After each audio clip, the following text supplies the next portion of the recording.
Hi, my name is Jamie Rue, and today I'm going to talk about Lord of Shadows by Cassandra Clare. So, I read this last night and finished it at 3 a.m. So I was very emotional and wanted to film immediately, but then didn't because it was 3 a.m. This is currently not my book. I borrowed this early from the library because I work at a library, perks of working at a library. But I am planning on getting this book. I loved Lady Midnight. I thought it was the best book so far there's been in the Shadowhunters universe, and I think this matches it. I don't think it tops it. I can't tell. I think they're about equal, but I love the Dark Artifices so much more than I love either the Infernal Devices or the Mortal Instruments, which is saying something because let me tell you, it's been a favorite of mine since like 7th grade, both of those series. Like, I have followed them religiously throughout the years, so I love everything about the Dark Artifices so far. So if you haven't read the rest of the Mortal Instruments universe, maybe start with City of Bones and then eventually come back here, but this is the best so far. I think reading all 5 bajillion other books is worth getting here. There's something about this series that I just love so much, and I think it's the forbidden romance. Like, the Mortal Instruments had a very different forbidden romance in my mind than this one. This one is more serious and it's more desperate, sort of, which I'm like so into, and also like the threat of everything, and like fairies are so interesting, and like I'm so into it. I'm like really into it. So it was good. It was so good. If you haven't read it, just go pick it up, read it immediately. It read so quickly too, but like it was so good. Go read it. I probably don't even need to tell you to go read it if you're already this far into the Mortal Instruments world. Like, go. It was good. I don't know what happened at the end of this novel. I mean, clearly I know what happened. I'm like crying.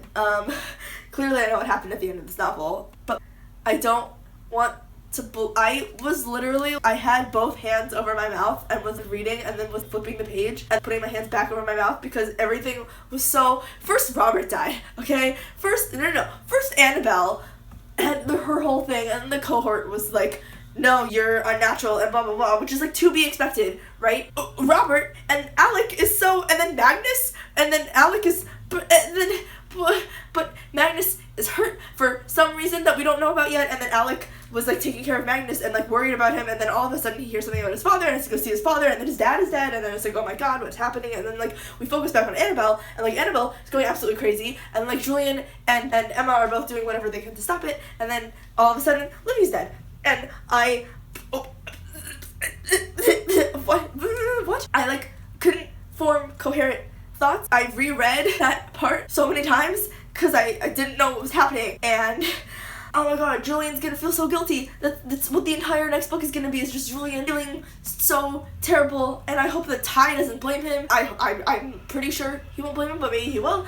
But like, Julian's gonna blame himself because she's the one that convinced Annabelle to be there. Clearly it's not his fault, but like, he's gonna think it was. It's gonna be so much, and at the very least, Emma's not going to have to go into exile now because the Inquisitor was the only one that knew about that. But I don't know if that's a good thing or a bad thing or like both. Like, I'm glad that they're not gonna be separated, but also would have been safer. And like, are they just gonna break all parabody bonds? Because they can't do that. Parabatai? I can't pronounce the word parabatai because I can't pronounce anything. What are they gonna do? Can't believe Livy's dead.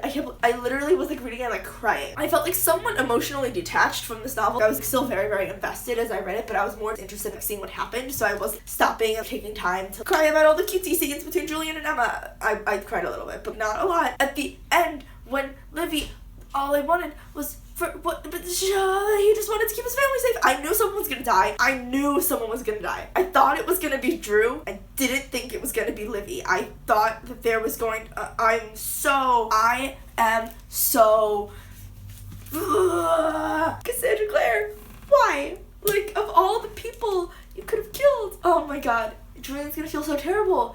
He's gonna, okay. Oh my god, and Emma didn't kill Annabelle, question mark? 5 million question marks? I know it was like the whole show mercy thing, but also kill the dead girl, maybe. Alright, I'm gonna take the L on this and like kind of stop talking about it because I'm gonna hyperventilate. I love Julian so much. I feel so bad for him. If you watched my review on A Court of Wings and Ruin a week or two ago, you probably know that I love Reese with a burning passion. He is one of my favorite people, and it's because of how angsty he is and how just like good he is overall. And like Julian is that, but like human. I still like Reese better, but like Julian, I'm figuring out that my type of guy is apparently self-sacrificing, angsty person in general who kind of pretends to be badass, but then at heart is total softie. That's my type of person. That's why I loved Will Herondale. That's why I love Julian. He doesn't even really like pretend to be like a badass, but like he kind of is with the whole like ruthless, I'll do anything for my family thing. I feel so bad for Julian because all he wanted the whole time was Emma, and like Emma not telling Julian what the actual problem was. I don't understand why she didn't just tell him what the curse was. I think he would have understood that they probably just like can't be together, because if you're both gonna go crazy and kill your entire family, that's maybe an indication that you shouldn't be together. Although they're like made for each other, I'm so mad. I knew this was gonna happen when I read City of Heavenly Fire, but I was like, it's so much angst. What pissed me off the most the first half of this novel was this great misunderstanding between Emma and Julian, where Emma is tricking Mark into fake being in love with her because she like wants to get over Cameron Ashdown, but actually it's because she wants to make his brother hate her.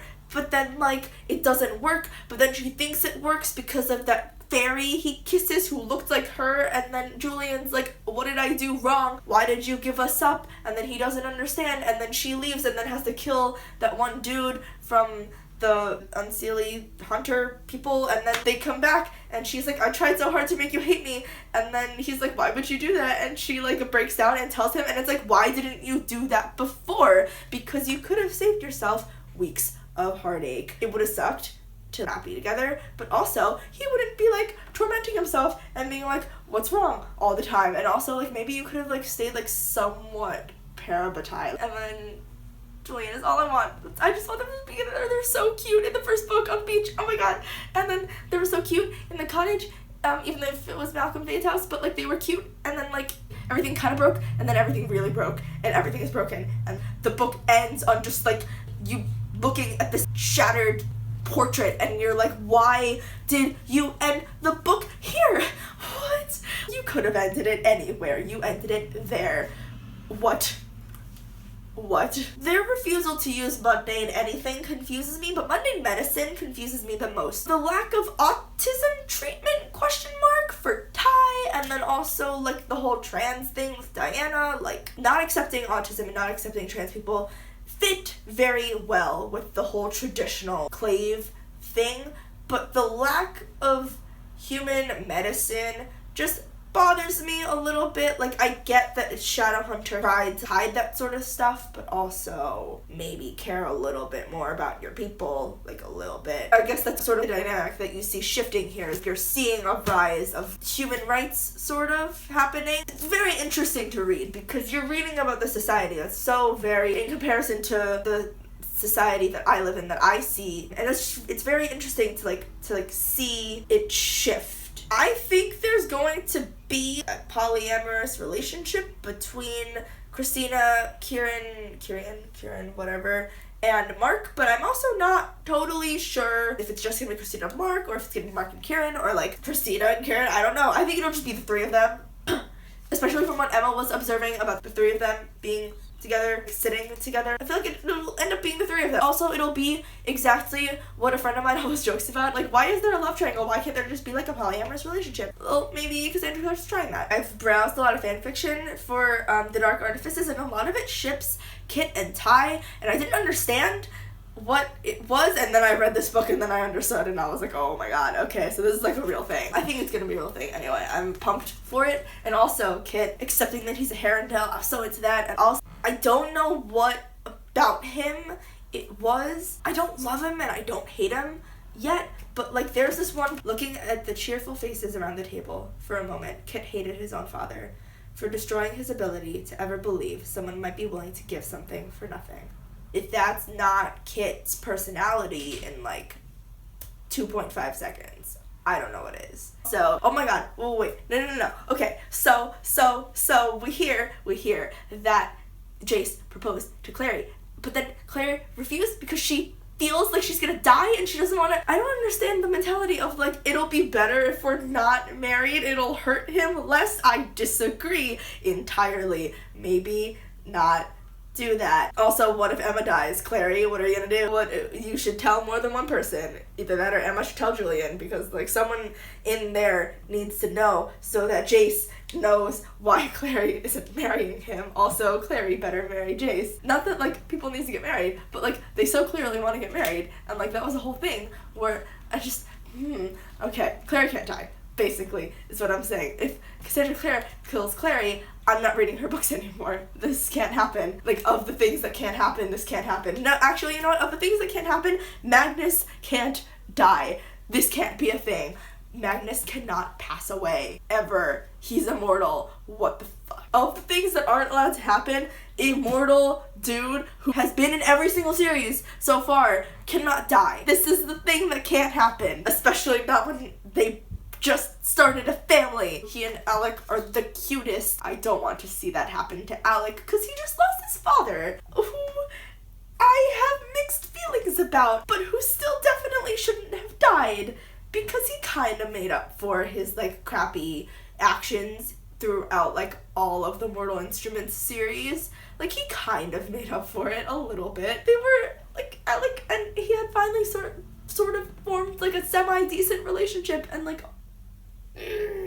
okay, list of people who can't die. Alec, Magnus, Emma, Julian, Ty, Kit, Jace, Clary. Not in that order. None of those people can die.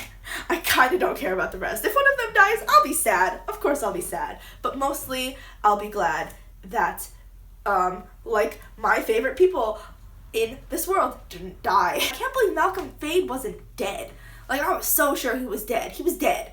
Right? Like, he wasn't gonna raise Annabelle and everything was fine and he was dead. But of course that was too simple. He had to come back and then die again, like, a second time, even though he was only there for like 2.5 seconds. I totally thought that Jamie, which is hilarious reading someone that has the same name as me, by the way, it's very strange, was going to kill Drew. I was so sure, but then he didn't. But now I'm still not totally sure whether or not I should trust Jamie. And I was like, this is so creepy. Like, you're hanging out with like a child and now she has a crush on you, and it's gonna be so weird when you betray her, except he didn't actually betray her, but I feel like he might in the future.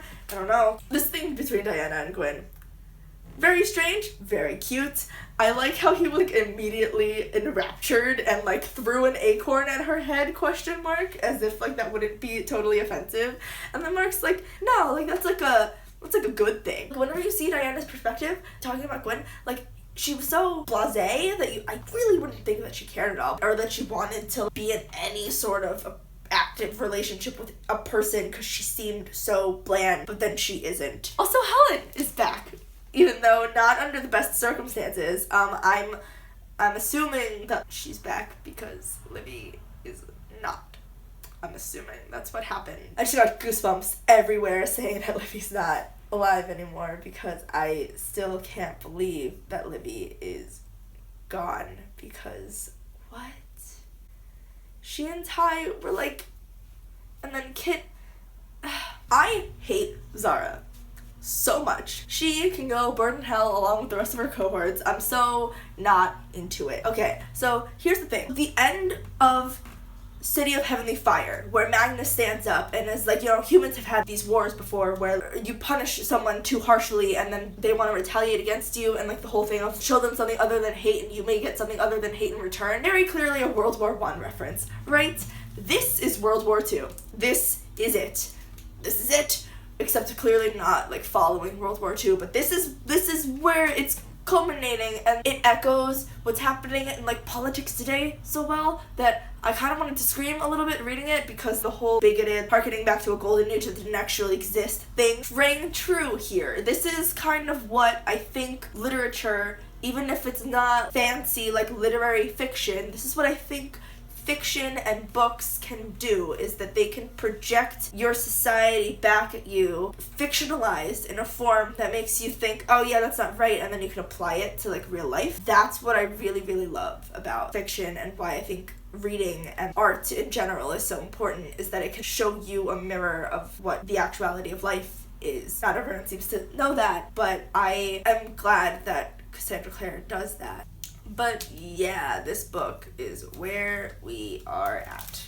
And now Livy is dead and Robert is dead, and so is Emma and Julian's only hope of not going insane and killing each other and everyone they love and going crazy. And like Magnus is hurt and Alec is probably grieving, and like Ty's definitely grieving, and like the rest of the family's grieving, and Julian's gonna hate himself, and Christina, who only knows what, I don't even know what's happening with Christina and Mark and like Diego and Kieran anymore, because I kind of like don't, like that's kind of on the periphery right now, because the biggest thing that I'm going to focus on until the third book comes out next year is going to be about Livy and about how guilty Julian's going to be, and like where their relationship now stands, because I don't know.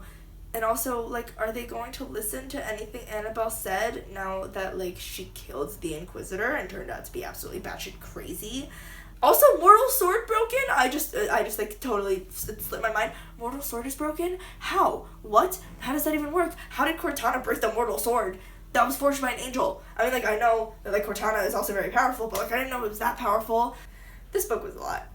This book was so much. This book was enough that I ended up going to bed at 4 because I was thinking about it so much, and then I got up at 7, so now I'm running on 3 hours of sleep for, like 5 nights in a row, and I'm tired, and I don't know what I'm talking about. But all I know is that this book was so good, and I don't have words. I don't have words. So leave comments down below if you liked this book or hated this book. Sorry if you came to the end and I spoiled everything for you. You should have listened to me when I said not to watch. So yeah. Alright, I'm gonna go.